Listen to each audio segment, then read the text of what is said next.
කොහෙද යන්නේ?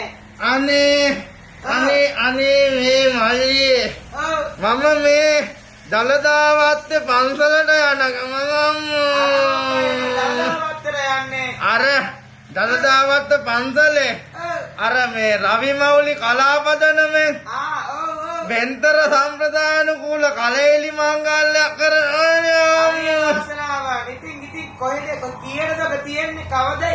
ඉතින් මේකනේ මේ මාර්තු මාසේ 30 වෙනිදා හවස 6 හෝරාවට තමයි මේ කලෙලි මංගල්‍ය තියෙන්නේ.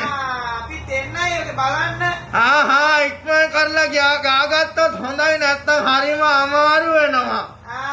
ඒක තමයි එන. අනේ